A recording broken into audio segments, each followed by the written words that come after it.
Aku bukanlah Taipan biasa. Bab 11. Apa yang dia lakukan di sini? Hou Jun tak kuasa menahan diri untuk bergumam sendiri bahwa ia mendengar Zhou Wanting menyebutkan keluarga Shen Yuan telah bangkrut dan memiliki banyak hutang. Secara logika, seseorang seperti Shen Yuan, tanpa perlindungan orang tuanya, hanyalah seorang siswa miskin. Bagaimana mungkin dia berani menghabiskan uang di tempat seperti pusat keuangan internasional? Ketika Hou Jun melihat gadis di sebelah Shen Yuan membayar ongkos, dia langsung merasa sedikit kesal. Dasar bajingan. Dia bangkrut tapi masih bisa menghabiskan uang perempuan. Saat Zhou Wanting, yang duduk di kursi penumpang, menyaksikan keduanya membayar ongkos dan berjalan berdampingan masuk ke IFC, wajahnya perlahan berubah muram. Dia baru saja putus kemarin, dan hari ini dia sudah pergi kencan dengan seorang gadis. Shen Yuan, kau benar-benar luar biasa. Di sisi lain, Shen Yuan sama sekali tidak memperhatikan Hou Jun dan Zhou Wanting. Mereka datang ke lantai pertama mal dan kebetulan melihat kedai teh. Jadi mereka masing-masing memesan secangkir teh susu, duduk, dan perlahan menghabiskannya sebelum mulai berbelanja. Lantai pertama IFC Mall terutama menjual pakaian, perhiasan emas dan perak, serta kosmetik, sedangkan barang-barang mewah sebagian besar berada di lantai kedua. Shen Yuan tidak tertarik dengan semua itu. Dia mengajak Fang Minhui ke lantai atas untuk melihat tas-tas tersebut. Setelah membeli tas LV pada kesempatan sebelumnya, Shen Yuan ingin melihat-lihat tas Prada atau Chanel kali ini. Namun, begitu tiba di pintu masuk Prada, ia terkejut mendapati Zhou Wanting dan pria parubaya yang tampak lusuh itu berada di dalam. Sungguh sebuah ironi takdir. Shen Yuan tidak ingin berpapasan dengan mereka, jadi dia berbalik dan berkata, ayo kita lihat-lihat toko lain dulu. Fang Minhui tidak keberatan. Bahkan, dia sudah sangat puas bisa menikmati hidangan Jepang kelas atas bersama Shen Yuan hari ini. Fang Minhui belum banyak berinteraksi dengan Shen Yuan sebelumnya, tetapi setelah malam ini, kesannya terhadapnya sedikit berubah. Berada bersamanya terasa sangat berbeda dari berada bersama Li Zanpeng. Li Zanpeng selalu berbicara dengan nada sombong, seolah-olah dia ingin memamerkan semua keunggulan yang menurutnya dimilikinya. Sebagai contoh, keluarga saya membayar lunas sebuah apartemen di Tianjiao Haoting, Xincheng tahun lalu. Apartemennya tidak besar, hanya 120 meter persegi, tetapi saya rasa itu sudah cukup. Akan terlalu besar untuk dibersihkan. Contohnya, mobil hanyalah alat transportasi. Tidak perlu terlalu bagus. Yang penting bisa digunakan untuk bepergian. Ibu saya selalu ingin membelikan saya BMW, tetapi saya menolak. Lagi pula, uang orang tua kita tidak tumbuh di pohon. Kita harus belajar mempertimbangkan kebutuhan orang tua kita. Ada banyak komentar serupa, yang menurut Fang Minhui sangat menyinggung perasaan. Shen Yuan berbeda. Dia memancarkan ketenangan dan kedamaian sepanjang malam itu. Dia tidak sengaja pamer atau menyombongkan diri tentang latar belakang keluarganya. Topik pembicaraan di antara mereka semua tentang hal-hal menarik di sekolah atau hal-hal memalukan dari masa kecil mereka. Jadi keseluruhan prosesnya sangat menyenangkan, dan Fang Minhui cukup menikmati dirinya sendiri, diam-diam sudah menantikan kencan berikutnya. Shen Yuan. Sebuah suara laki-laki muncul di belakang Shen Yuan.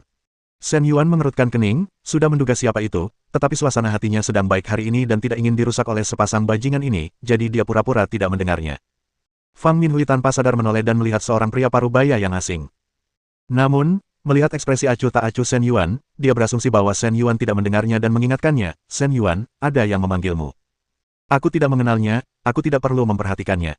Shen Yuan mempercepat langkahnya. Shen Yuan, karena kita sudah di depan pintu, kenapa kita tidak masuk dan melihat-lihat? Tidak akan dikenakan biaya apapun untuk melihat-lihat. Hou Jun melangkah maju beberapa langkah, memandang rendah sosok Shen Yuan yang menjauh dengan sikap angkuh. Hou Jun merasa frustrasi dengan ulah Shen Yuan kemarin dan khawatir tidak memiliki kesempatan untuk membalas dendam. Dia berpikir dalam hati, aku bahkan tidak sempat menikmati proyek-proyek itu, tapi kau, dasar sampah, malah menikmati semuanya.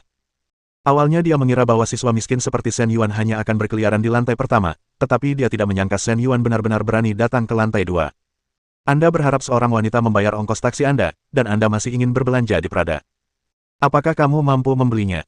Tentu saja, hal itu juga dapat meninggalkan kesan mendalam pada wanita cantik di sebelah Anda. Agar gadis itu bisa membuka matanya lebar-lebar dan melihat dengan jelas bahwa tidak ada masa depan dalam mengikuti pria yang begitu menyedihkan, apa gunanya hanya melihat tapi tidak membeli. Zhou Wanting sedang intensely melihat tasnya ketika dia mendengar suara Hou Jun. Secara naluriah, dia menoleh ke arah itu, segera meletakkan tasnya, dan berjalan menghampiri. Shen Yuan, apa yang kau lakukan di sini? Zhou Wanting memanggil Shen Yuan dengan nada tidak ramah. Shen Yuan tak kuasa menahan diri untuk mengutuk harta karun nasional itu dalam hatinya.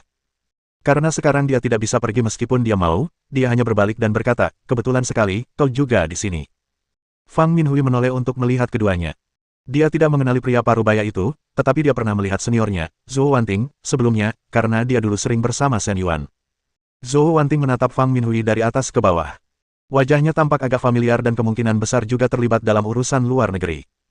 Tanpa sadar, dia membandingkan orang lain dengan dirinya sendiri, dan mendapati bahwa orang lain itu tidak hanya lebih menarik tetapi juga memiliki bentuk tubuh yang lebih baik. Dada dan pinggulnya terlihat lebih berisi daripada ukuran biasanya. Zhou Wanting semakin tidak senang. Kemarin, Shen Yuan hampir membongkar semua rahasianya, dan sekarang dia malah berbelanja dengan seorang gadis yang bahkan lebih baik darinya. Apa artinya ini? Jika Shen Yuan menemukan seorang gadis yang lebih rendah darinya dalam segala hal, dia tidak akan mengatakan apapun, dan bahkan akan merasa sedikit puas. Tapi sekarang dia benar-benar menemukan seorang gadis cantik dengan bentuk tubuh yang lebih baik darinya. Zhou Wanting menduga bahwa Shen Yuan sengaja muncul di sini pada saat ini untuk memprovokasinya. Aku mau pergi berbelanja untuk memilih hadiah untuk adikku. Shen Yuan menjawab dengan tenang. Puff. Hou Jun tak kuasa menahan tawa, seharusnya kau pergi ke pasar grosir mainan atau Pinduoduo untuk membeli hadiah untuk adikmu. Apa yang kau lakukan di sini? Keempatnya membuat kehebohan, dan para asisten penjualan Prada takjub ketika melihatnya. Pak Shen Yuan adalah pelanggan tetap. Meskipun beliau tidak datang dalam beberapa bulan terakhir, mereka masih mengingatnya. Nona Zhou adalah pacar Tuan Shen, dan mereka berdua mengetahui hal ini. Namun pemandangan di hadapan mereka sepertinya menunjukkan bahwa Shen Yuan sedang berbelanja dengan kekasih barunya yang bahkan lebih tampan daripada Nona Zhou. Ketika mereka bertemu dengan Nona Zhou dan kekasih barunya, seorang pria parubaya yang setidaknya berusia 40 tahun. Selain itu, dilihat dari sikap dan intonasi Nona Zhou, tampaknya Tuan Shen telah memutuskan hubungan dengan Nona Zhou. Namun, karena keduanya putus kemarin, mengesampingkan kesalahan Tuan Shen, mengapa Nona Zhou begitu cepat menemukan pria yang lebih tua untuk membelikannya tas? Ketika Nyonya Zhou dan pria yang lebih tua itu memasuki toko, Julia, salah satu asisten penjualan yang sering melayani mereka, mengira pria itu adalah ayah Nyonya Zhou. Lagi pula, menurut kesan subjektif saya, Nona Zhou selalu menjadi pacar Tuan Shen. Dengan pengalamannya bertahun-tahun menjual barang-barang mewah, Julia merasakan sesuatu yang tidak biasa di mata mereka dan dengan tegas mengubah sebutan, paman, yang hendak ia gunakan menjadi, kakak laki-laki. Julia sangat senang dia bereaksi, lagi pula, hal-hal seperti ini bukanlah hal baru lagi saat ini. Lagi pula, terakhir kali, seorang kakek berusia 70-an membawa seorang wanita muda berusia 20-an untuk berbelanja di toko tersebut. Dua orang di hadapan kita hanya terpaut 20 tahun, apa bedanya? Bab 12. Zhou Wanting melipat tangannya dan berkata dengan angkuh, Nona muda, meskipun saya tidak mengenal Anda, saya juga lulusan sekolah studi internasional. Saya tahu Anda adalah mahasiswa di sana, jadi saya dengan hormat mengingatkan Anda untuk menjaga jarak dari orang seperti ini dan jangan sampai tertipu. Fang Minhui sedikit terkejut, dan tidak bereaksi. Dia tidak mengerti mengapa Zhou Wanting, seniornya, masih peduli dengan hal-hal ini padahal dia sudah putus dengan Shen Yuan. Dan mengapa Zhou Wanting, seorang mahasiswi senior, malah berpacaran dengan pria parubaya yang menjijikkan setelah putus dengan Shen Yuan. Shen Yuan benar-benar mengunggulinya baik dari segi penampilan maupun fisik, oke. Yang lebih penting, Shen Yuan tidak berbohong padaku. Dia baru saja mentraktirku makan makanan Jepang, dan dia hanya berbelanja di Prada untuk memilih hadiah untuk adiknya. Bukan urusanmu, dan apa maksudmu dengan berbohong? Aku berbohong kepada siapa? Shen Yuan juga kehilangan kesabarannya. Mereka sudah putus, jadi seharusnya mereka menjalani hidup masing-masing. Kenapa kau begitu peduli sekarang setelah mereka putus? Shen Yuan, kau seharusnya tidak berbicara seperti itu kepada Wanting. Hou Jun melangkah maju dan berkata dengan tegas, dia melakukan ini demi kebaikanmu sendiri. Kita sebagai laki-laki harus bersikap sopan, dan lagi pula, Wanting adalah mantan pacarmu. Kita semua tahu tentang situasi keluargamu. Tidak perlu kau berpura-pura kaya dan berbelanja di toko-toko mewah. Tidak ada yang akan menertawakanmu, kan, Wanting? Saat berbicara, Hou Jun secara halus menggeser tubuhnya agar kunci mobil Audi yang tergantung di pinggangnya lebih terlihat.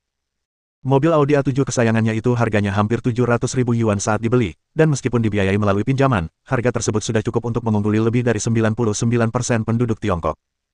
Jika seorang pecundang seperti Shen Yuan, yang bahkan tidak punya mobil, bisa merayu wanita, bukankah seorang Taipan sejati seperti dia juga mampu membunuh tanpa pandang bulu? Fang Minhui jelas lebih menarik daripada Zhou Wanting yang berada di sebelahnya, dan dia tidak keberatan memiliki burung kenari lain sebagai selir. Jika perlu, dia bahkan bisa menendang Zhou Wanting hingga terpental. Bibir Shen Yuan berkedut. Kedua orang ini benar-benar membuatnya jijik hari ini. Mereka pasangan yang sempurna. Menggigit. Kehidupan yang sempurna seharusnya tidak dipandang rendah oleh orang lain. Tugas terbatas waktu, lakukan pembelian untuk seseorang dari lawan jenis yang memiliki peringkat kesukaan Anda di atas 60, dan sebabkan orang lain mengalami efek status negatif. Hadiah tugas, untuk setiap peningkatan 5 poin pada nilai negatif orang lain, biaya yang dikeluarkan untuk anggota lawan jenis akan digandakan dan dikembalikan kepada tuan rumah. Catatan, tugas ini dapat digabungkan dengan hadiah cashback untuk pembelian yang dilakukan dengan anggota lawan jenis. Panel teknologi yang ada dalam pikiran saya muncul kembali di hadapan mata saya. Hati Shen Yuan bergejolak. Menurut sistem, jika Hou Jun dan Zhou Wanting meningkatkan nilai negatifnya terhadap Shen Yuan dengan menghabiskan uang untuk Fang Minhui, itu akan setara dengan menerima uang kembali dari pengeluaran untuk wanita, dan dia bisa mendapatkan total 5 kali lipat uang kembali. Jika Anda menghabiskan 30.000, Anda bisa mendapatkan 150.000. Jika Anda menghabiskan 60.000, Anda bisa mendapatkan 300.000. Sistem Dedi itu hebat. Shen Yuan tak kuasa menahan desahannya dalam hati. Saat ini, baik Hou Jun maupun Zhou Wanting menampilkan nilai negatif di atas kepala mereka. Dampak negatif pada inang, minus 30. Dampak negatif pada inang, minus 35. Shen Yuan awalnya ingin menjaga martabat kedua belah pihak dan tidak ingin kehilangan muka di depan begitu banyak orang, itulah sebabnya dia memilih untuk pergi. Namun Hou Jun dan Zhou Wanting malah memperkeruh keadaan. Sekarang setelah sistem memberikan tugas, Shen Yuan memiliki alasan yang semakin sedikit untuk pergi. Baiklah kalau begitu, mari kita masuk dan melihat-lihat. Shen Yuan berkata pada Fang Minhui. Hanya melihat-lihat tanpa membeli apapun. Jangan buang waktu pramuniaga. Hou Jun tidak tahu dari mana Shen Yuan mendapatkan keberanian itu. Tolong, buka matamu dan lihat baik-baik, ini Prada. Kamu adalah pecundang menyedihkan yang harus membayar transportasi sendiri, jadi jangan repot-repot ikut bersenang-senang. Hou Jun sudah membayangkan bagaimana rasanya jika Shen Yuan dipermalukan nanti. Zhou Wanting mencibir, berniat untuk menyaksikan pertunjukan itu berlangsung, dan terus memilih tas dari Prada. Dia sudah melihat sebagian besar tas yang disukainya secara online, dan kali ini dia datang ke toko fisik terutama untuk mencobanya. Saya ambil yang ini, kata Zhou Wanting sambil menunjuk ke tas tersebut. Oke, sebentar, saya akan pergi ke gudang dan mengambilkan yang baru untuk Anda. Pramuniaga Julia tersenyum dan berbalik untuk berjalan masuk ke gudang. Prada dan toko-toko sejenisnya memiliki sistem layanan 1 lawan 1. Sebenarnya, Julia awalnya seharusnya melayani Shen Yuan, tetapi saya baru saja mendengar desas-desus bahwa keluarga Shen Yuan telah bangkrut. Dia jelas tidak punya uang sekarang, jadi dia dengan tegas terus melayani Nyonya Zhou dan kekasih barunya. Benar saja, fakta-fakta membuktikan prediksinya tepat. Setelah beberapa saat, Julia mengeluarkan tas baru. Zhou Wanting meliriknya lalu berseru, Jun, aku sudah mengeceknya. Kita bisa bayar sekarang. Zhou Wanting sengaja meninggikan suaranya, takut Shen Yuan tidak akan bisa mendengarnya. Jumlah totalnya adalah 26.800. Hou Jun, yang mendengarkan dari dekat, merasakan firasat buruk di hatinya. Sialan, wanita boros itu, 20.000 yuan lagi. Namun, dia tidak punya pilihan selain menggertakkan giginya dan membayar di depan Shen Yuan dan wanita cantik itu. Gesek kartu Anda. Hou Jun mengeluarkan dompetnya dari saku, menyerahkan kartu banknya, dan merasa patah hati ketika melihat angka 26.800 yang tertera di mesin pos saat memasukkan PIN. Dia bersumpah dalam hati bahwa dia tidak akan pernah datang lagi, apapun yang terjadi. Seberapapun Zhou Wanting mencoba membujuk dirinya sendiri, dia tidak bisa mencapai orgasme. Jun, kamu baik sekali. Zhou Wanting berseri-seri gembira, menggenggam lengan Hou Jun dengan kedua tangannya, dan memberinya ciuman. Shen Yuan dan Fang Minhui sedang memilih tas dan tidak terlalu memperhatikan keributan di seberang sana. Fang Minhui bertanya dengan lembut, Shen Yuan, berapa umur adikmu? Apakah dia menginginkan tas bahu atau tas tangan? Apa saja boleh, kamu bisa memilihkan untukku. Ya, menurutku keduanya cukup bagus. Fang Minhui menunjuk ke sebuah tas tangan berwarna krem dan sebuah tas bahu berwarna merah muda lalu berkata, kedua model ini bagus, dan warna krem serta merah muda mudah dipadukan dengan pakaian. Kurasa adikmu akan menyukainya.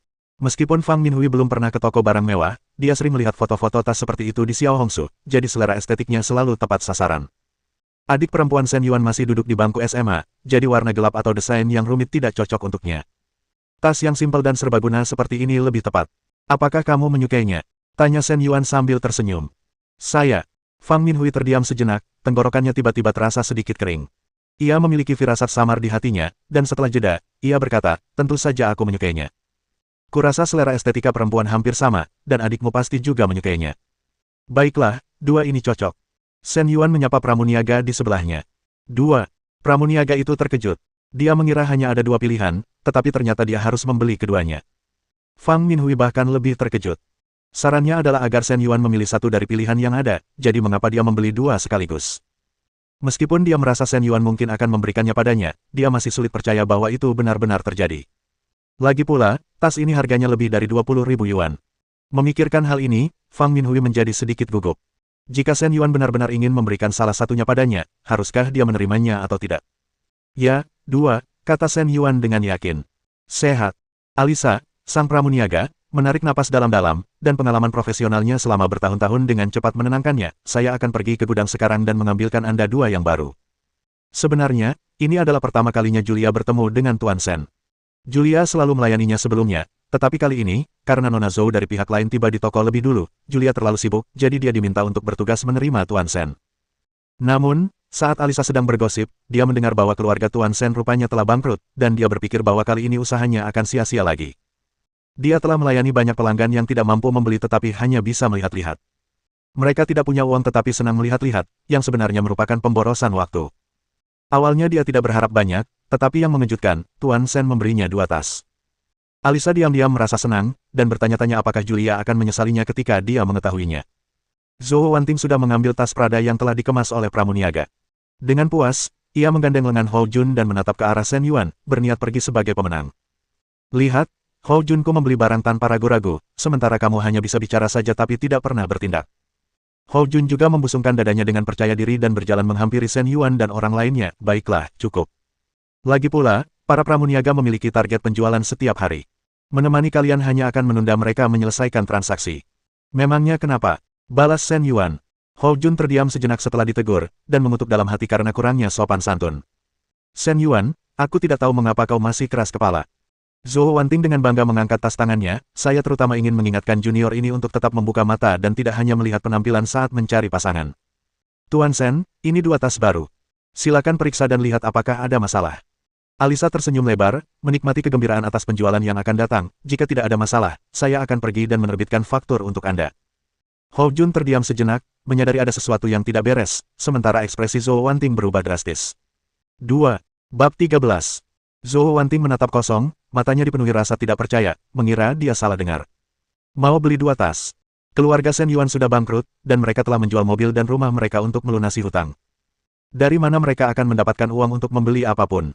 Hou Jun merasa hal itu semakin mustahil, karena wanita cantik di sebelahnya telah membayar ongkos taksi.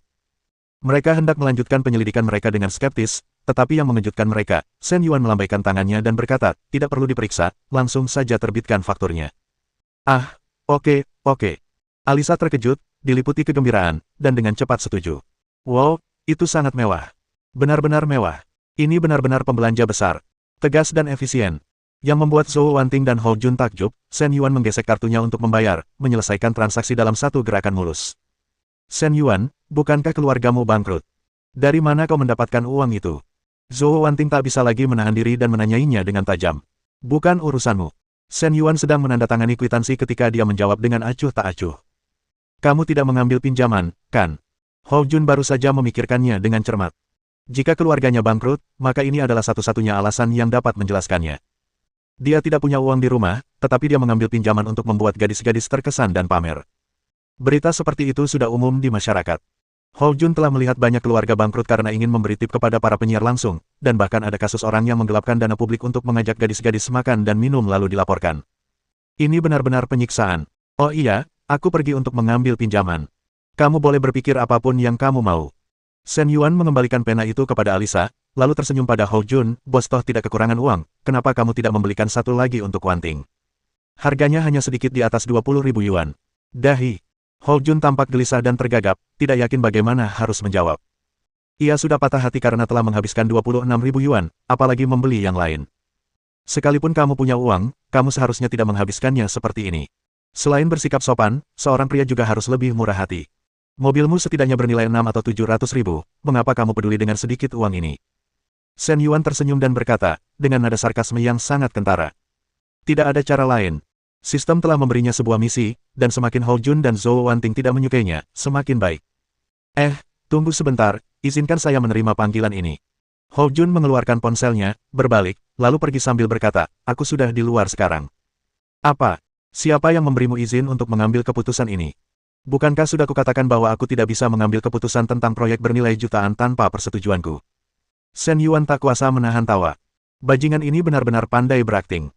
Namun, Shen Yuan tiba-tiba menyadari bahwa nilai negatif di atas kepala mereka telah berubah. Skor negatif Hou Jun awalnya adalah 30, tetapi sekarang telah meningkat menjadi 35. Skor negatif Zhou Wanting meningkat dari 35 menjadi 45. Hou Jun, ada apa? Zhou Wanting memperhatikan sosok Hou Jun yang pergi, merasa sangat kecewa. Dia tidak pernah menyangka Hou Jun bisa dikalahkan semudah itu. Shen Yuan, sebaiknya kau hati-hati. Ia kalah jumlah dan hanya bisa mengucapkan komentar tegas namun lemah sebelum dengan cepat mengikuti mereka. Alisa, sang pramuniaga, sudah mengemas tas tersebut dan menyerahkannya kepadanya sambil tersenyum. Tuan Sen, semuanya sudah dikemas untuk Anda. Julia, yang menyaksikan adegan ini dari samping, merasa hatinya hancur. Tuan Sen tetaplah Tuan Sen yang sama. Dia langsung menyerang dengan dua senjata. Lalu seperti apa Nona Zhou dan kekasih barunya? Julia hampir menangis. Dia sangat menyesali keputusannya. Dia memiliki kesempatan untuk terus melayani Tuan Sen, tetapi dia malah mempercayai kebohongan Nona Zhou dan pria itu. Sialan, siapa yang bilang mereka bangkrut? Oke. Shen Yuan dengan sopan menerima tas itu dan langsung menyerahkannya kepada Fang Minhui, ini untukmu. Ini. Fang Minhui ragu-ragu. Tas ini harganya 29.000 yuan. Apakah dia akan memberikannya begitu saja padaku? Meskipun sudah siap secara mental, Fang Minhui merasa tetap harus menolak, aku tidak bisa menerima ini. Terlalu mahal. Bukan apa-apa, hanya sebuah tas. Lagi pula, aku merasa sedikit malu karena kau melihat orang-orang yang tidak bersih itu hari ini. Anggap saja tas ini sebagai permintaan maafku. Fang Minhui ragu sejenak, tetapi akhirnya menerimanya. Terima kasih, Shen Yuan. Jangan berterima kasih dulu, ini juga untukmu. Shen Yuan menyerahkan tas lainnya. Mata Fang Minhui membelalak tak percaya, bukankah kau akan memberikannya kepada adikmu? Astaga, menerima satu tas saja sudah memalukan, apalagi dua. Aku tidak tahu apakah dia akan menyukainya atau tidak. Aku akan membawanya ke sini lagi lain kali. Lagi pula, kamu menyukai keduanya. Memilih hadiah ulang tahun untuk adiknya hanyalah dalih, dan Shen Xuan si iblis kecil itu pasti tidak akan menginginkannya. Dia akan memarahinya karena boros selalu mengadu ke orang tua mereka. Jika Tuan Shen dan Nyonya Li mengetahuinya, mereka pasti akan memukulinya terlebih dahulu, lalu memaksanya menjelaskan dari mana uang itu berasal. Yang terpenting, semakin banyak cashback yang diterima Fang Minhui, semakin banyak pula yang akan dia dapatkan kembali. Fang Minhui tampak malu. Ia sudah bergumul dengan keputusan untuk menerima satu barang, dan sekarang ia merasa canggung menerima barang lainnya. Selain itu, dia tidak ingin membuat Shen Yuan mendapat kesan sebagai wanita yang hanya mengincar harta. Tidak apa-apa, ini baru permulaan. Kita memiliki masa depan yang panjang di depan kita, jadi terimalah ini untuk saat ini. Shen Yuan khawatir gadis itu tidak akan menerimanya, jadi dia memasang wajah tegas dan berkata, jika kau menolak lagi, aku akan benar-benar marah. Ya sudahlah. Fang Minhui menghela napas lega dan menyerah untuk melawan. Shen Yuan sudah mengatakannya, dan tidak ada gunanya menolak lebih lama dan membuatnya kesal. Tidak mungkin aku menolak. Lagi pula, itu Prada. Namun, saat itu juga dia tiba-tiba teringat apa yang baru saja dikatakan Shen Yuan. Masih banyak waktu di masa depan, mungkinkah itu yang dia maksud? Fang Minhui sesekali menjelajahi lelucon online dan cukup familiar dengan permainan kata-kata semacam itu. Dia dan Chen Ling sering membuat lelucon seperti ini. Mungkinkah Shen Yuan memiliki niat seperti itu? Tapi jika aku setuju untuk berkencan dengannya pada pertemuan pertama, apakah akan terlihat seperti aku terlalu mudah didapatkan? Namun, dia menghabiskan lebih dari 50.000 yuan untuk dirinya sendiri hari ini, jika memang dia memiliki kebutuhan tersebut. Memikirkan hal itu, Fang Minhui sedikit tersipu dan tidak berani menatap Shen Yuan. Sementara itu, Shen Yuan dengan sabar menunggu hadiah dari sistem. Selamat, tuan rumah, Anda telah menyelesaikan misi berbatas waktu. Misi terbatas waktu ini menghasilkan total 15 poin negatif, yang akan mengakibatkan pengembalian dana 3 kali lipat dari jumlah yang dibelanjakan. Selain itu, jika dibelanjakan dengan seseorang dari lawan jenis, total pengembalian dana akan menjadi 6 kali lipat dari jumlah semula. Stabil. Shen Yuan mengepalkan tinjunya, sangat gembira. Hou Jun baru saja menghasilkan 5 poin negatif terhadapnya, dan Zhou Wanting telah menghasilkan 10 poin negatif. Berdasarkan tugas yang diberikan oleh sistem, setiap 5 poin negatif akan digandakan, dan 15 poin setara dengan 3 kali lipat. Menggigit. China Construction Bank nomor kartu Anda yang berakhiran 0098 menerima deposit sebesar 339.600 pada tanggal 11 Mei pukul 21.10. Saldo Anda saat ini adalah 414.356. Uang kembali cashback sudah masuk ke akun saya. Shen Yuan tak kuasa menahan diri untuk tidak menatap gadis yang telah menghasilkan pendapatan lebih dari 300.000 yuan untuknya, dan berpikir dalam hati, inilah sumber penghasilanku, aku harus merawatnya dengan baik dan membesarkannya dengan sungguh-sungguh. Ya, tanaman ini juga bisa disirami dan diirigasi dengan benar. Bab 14. Ayo kita kembali ke sekolah sekarang. Melihat sosok Fang Minhui yang menawan, Shen Yuan sebenarnya sedikit tergoda, tetapi bermain kartu tidak boleh terburu-buru. Lebih baik membiarkan semuanya terjadi secara alami. Gerbang asrama biasanya tutup pukul 10 malam, dan sekarang sudah pukul 9 malam, jadi masih ada banyak waktu untuk kembali. Mendengar saran Shen Yuan, Fang Minhui diam-diam menghela napas lega. Jika dia benar-benar mengajukan permintaan itu, dia tidak akan tahu bagaimana menanganinya. Saat keduanya menunggu di pintu masuk IFC, Daze di seberang jalan baru saja menyelesaikan urusannya untuk hari itu dan bersiap untuk menutup tokonya. Saya menghabiskan sepanjang hari memperbaiki ponsel saya hari ini, itu benar-benar melelahkan. Setelah menutup pintu, dia meregangkan badan dan berpikir untuk mencari teknisi nomor 18 di Peach Club untuk bersantai. Pandangannya tanpa sengaja tertuju pada pintu masuk pusat keuangan internasional. Daze menggosok matanya dan bergumam, apa yang dia lakukan di sini? Dia memiliki kesan yang kuat tentang si boros dari kemarin, dan dia tidak pernah menyangka akan melihatnya lagi di sini hari ini. Ketika ia menyadari ada seorang wanita cantik berdiri di sebelahnya, Daze langsung kehilangan ketenangannya. Intinya adalah wanita cantik itu juga membawa 2 tas Prada. Astaga, bukankah kamu membeli LV kemarin setelah mendapat uang dariku? Sekarang kamu sudah membeli 2 Prada. Suasana hati Daze langsung berubah menjadi kacau. Sialan, setidaknya si boros itu punya banyak gadis untuk dikejar, tapi bagaimana denganku? Setengah jam kemudian, Shen Yuan mengantar Fang Minhui ke lantai dasar asrama Putri Internasional. Setelah melambaikan tangan mengucapkan selamat tinggal kepada Shen Yuan, Fang Minhui naik ke lantai atas dengan perasaan puas. Baginya, hari ini adalah hari yang sangat memuaskan. Selain itu, dia sangat ingin membuka tas belanja dan melihat tas-tas di dalamnya. Saat saya membeli sesuatu secara online, saya bisa menantikan kedatangan paketnya dalam waktu lama, apalagi tas yang harganya lebih dari 20.000 yuan. Wow, Prada. Chen Ling, yang sedang menonton serial TV, mendengar pintu terbuka dan secara naluriah menoleh. Begitu melihat tas belanja Fang Minhui, dia langsung berseru kaget. Chen Ling berlari menghampiri Fang Minhui, mengambil tas belanja, dan berseru, "Ya Tuhan, dia benar-benar memberimu Prada." Namun begitu selesai berbicara, Chen Ling menyadari bahwa Fang Minhui memegang satu lagi di tangannya, dan dia menjadi semakin gelisah. 2. Dia memberimu 2. Chen Ling berkata dengan nada tak percaya, "Ini Prada. Bahkan yang termurah pun harganya lebih dari 10.000 yuan. Fang Minhui mengangguk malu-malu. Ada banyak produk Prada palsu, dan orang yang kurang paham bisa dengan mudah tertipu. Zhu Qiaofeng, yang sedang mendengarkan musik di dekatnya, merasa terganggu dan berkata dengan ringan. Keduanya, yang sedang bersemangat, langsung disiram air dingin. Chen Ling menatap Zhu Qiaofeng dan berkata dengan marah, "Kau hanya bersikap iri. Mereka membelinya dari butik di IFC Mall, bagaimana mungkin itu palsu?" Fang Minhui dan teman-teman sekelasnya juga berbagi kamar asrama berisi 4 orang, tetapi dia dan Chen Ling kurang beruntung dan ditugaskan untuk berbagi kamar dengan siswa dari kelas 1. Namun, meskipun mereka berbagi kamar, kedua gadis itu tetap tidak akur karena perbedaan kepribadian dan faktor lainnya. Terutama Zhu Qiaofeng, yang baru saja berbicara, selalu memiliki sikap egois. Setelah pukul 10 malam, orang-orang tidak diperbolehkan berbicara, konon untuk mempersiapkan mereka tidur. Di pagi hari, orang-orang tidak diperbolehkan bangun sebelum pukul 7 pagi, konon karena mereka menderita neurastenia dan kualitas tidur yang buruk, serta tidak tahan terhadap suara bising. Persyaratan yang menuntut ini ditetapkan sendiri oleh Zhu Qiaofeng, tetapi dia tidak mampu memenuhinya. Dia selalu menelepon pacarnya setelah pukul 10 malam, dan terkadang dia bangun pukul 6 pagi untuk mencuci muka dan menggosok gigi, membuat banyak suara. Chen Ling tidak mengerti bagaimana si munafik ini bisa lolos di sekolah menengah atas. "Kamu tidak pergi, bagaimana kamu tahu itu tokoh khusus?" Zhu Qiaofeng memutar matanya. "Anda." Chen Ling terdiam sejenak, bersiap untuk menyusun kata-katanya dan melanjutkan argumennya, tetapi Fang Minhui sedang dalam suasana hati yang baik dan menghentikannya, berkata, "Tidak apa-apa, jangan diambil hati." Zhu Qiaofeng mencibir, sungguh tindakan yang pura-pura. Chen Ling sudah lama menahan amarahnya dan tak mampu menelannya, "Kalau kau bilang itu palsu, ya memang palsu. Lagi pula, beberapa orang bahkan tak punya siapapun yang memberi mereka barang palsu. Sayang sekali mereka sudah berpacaran dengan pacar mereka selama bertahun-tahun." "Anda." Sindiran Chen Ling berhasil. Wajah Zhu Qiaofeng langsung memerah, dan dia terdiam. "Baiklah, Ling Ling, berhenti bicara. Oke, mari kita buka kemasannya. Kita hanya pernah melihat fotonya sebelumnya, sekarang akhirnya kita berkesempatan untuk melihat yang aslinya." Perhatian Chen Ling langsung tertuju pada hal ini, dan dia agak tidak sabar, bahkan lebih bersemangat daripada Fang Minhui, orang yang terlibat.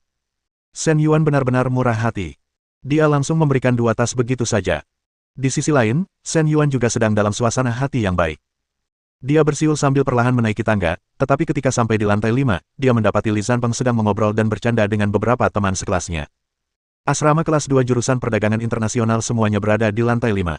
Asrama Li Zanpeng adalah nomor 505. Namun entah mengapa, mereka mengobrol begitu lama hingga hampir sampai di pintu kamar 503. "Zanpeng, aku benar-benar iri padamu. Kau berhasil memikat gadis tercantik di kelas tanpa bersuara. Kami yang lain sudah jomblo selama 3 tahun kuliah. Sayang sekali.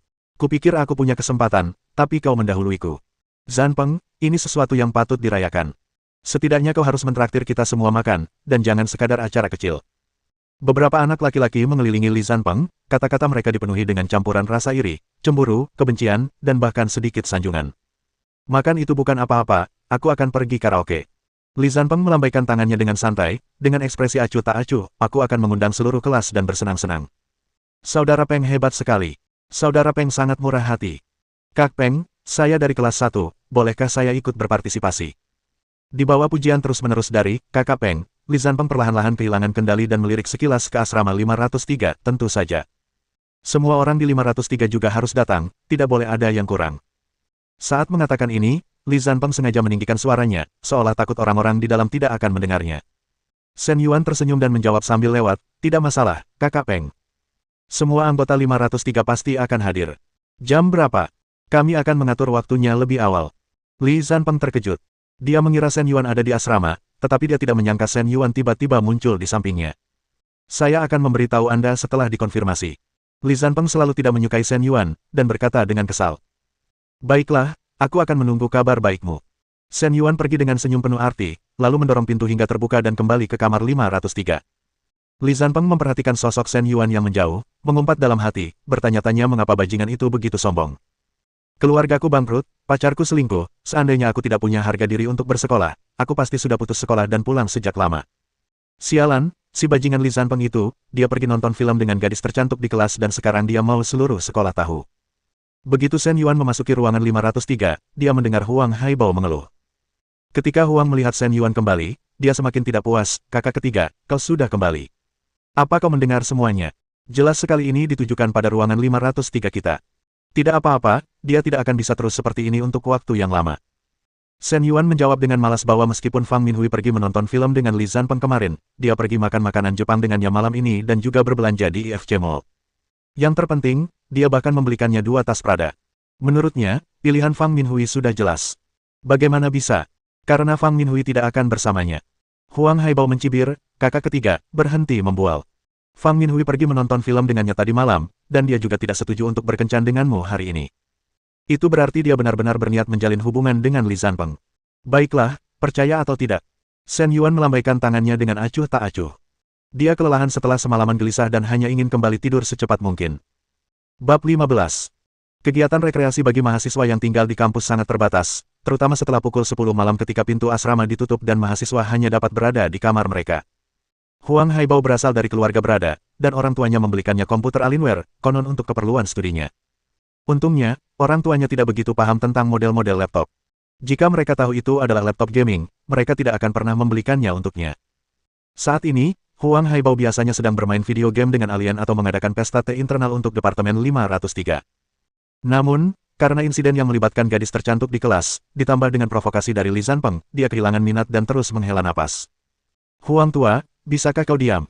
Shen Yuan hanya berharap bisa tidur nyenyak, tetapi si brengsek Lau Huang terus mendesah, membuat seolah-olah sesuatu telah terjadi di rumahnya. Kakak ketiga, aku tidak bisa tidur, dan aku yakin kau juga tidak bisa tidur.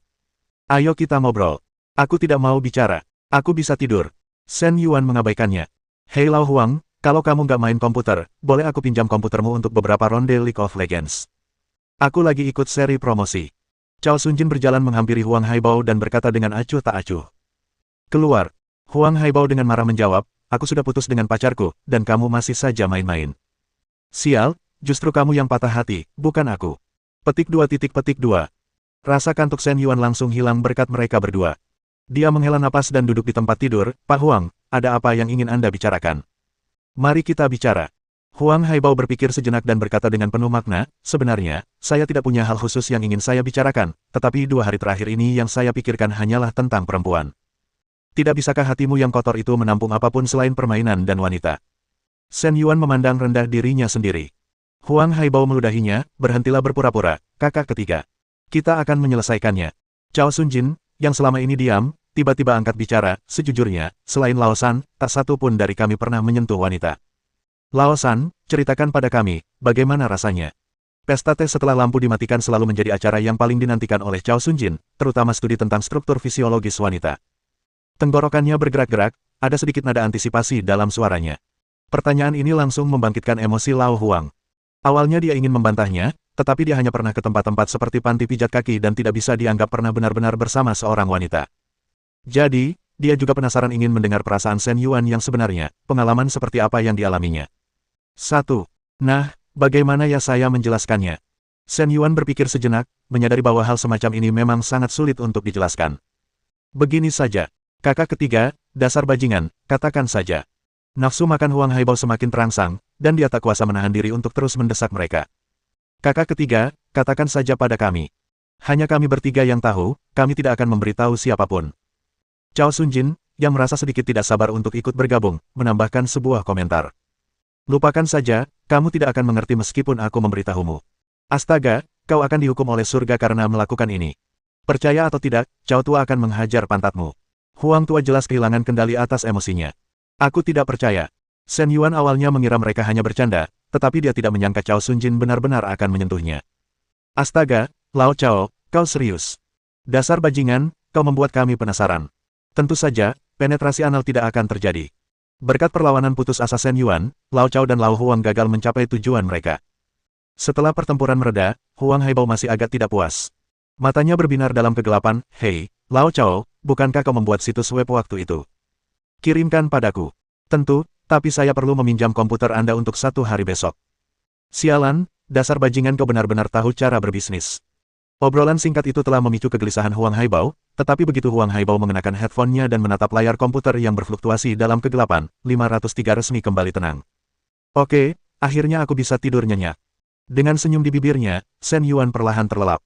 Keesokan harinya adalah hari Jumat, dan ada kelas tentang komunikasi dan negosiasi bisnis internasional di pagi hari. Namun, guru mata kuliah ini adalah seorang pria tua, dan kuliahnya sangat membosankan. Karena dia toh hanya akan tidur di kelas, Shen Yuan pun tertidur. Cao Sunjin awalnya berencana pergi ke kelas, tetapi ketika bangun pukul 8, ia melihat Shen Yuan dan Lao Huang masih meringkuk di tempat tidur. Ia mengumpat mereka sebagai pemalas lalu melanjutkan tidur nyenyaknya. Setelah bangun tidur, Shen Yuan melirik ponselnya dan melihat bahwa dia telah menerima 3 pesan WeChat. 2 di antaranya berasal dari Fang Minhui. Selamat pagi. Mengapa kamu tidak datang ke kelas? Ketiduran. Ya sudahlah, jawab Shen Yuan. Ada pesan lain dari Zhou Wanting, sepertinya dia telah menghapus namanya dari daftar hitam. Bukankah keluargamu bangkrut? Dari mana uang itu berasal? Zhou Wanting masih menyimpan dendam tentang hal ini, dan Shen Yuan tidak repot-repot membalas, jadi dia langsung memasukkannya ke daftar hitam juga. Setelah menyikat gigi dan mencuci muka, Shen Yuan melihat Huang Haibao dan Cao Sunjin masih tertidur lelap. Ia tak tega membangunkan mereka, karena semalam mereka menonton begitu banyak film Jepang dan pasti telah menghabiskan banyak energi vital mereka. Dia berencana turun ke kantin untuk mencari sesuatu untuk dimakan, tetapi kemudian dia ingat hari itu Jumat dan dia tidak ada kelas di sore hari, jadi dia memutuskan untuk pulang dan makan. Setengah jam kemudian, Shen Yuan mendorong pintu hingga terbuka untuk pulang seperti biasa, dan hendak menyapa ketika ia mendapati seorang kerabat duduk di sofa. Itu adalah sepupunya, Shen Yaode. Shen Yuan memiliki kesan mendalam terhadap sepupunya ini karena ia sering mengunjungi rumahnya saat liburan, selalu membawa tas besar dan paket-paket kecil. Konon, Shen tua pernah membantu sepupu ini sebelumnya. Saat itu, Shen Yaode kekurangan uang tetapi ingin membuka tempat cuci mobil, jadi Lao Shen meminjamkan kepadanya 300.000 yuan.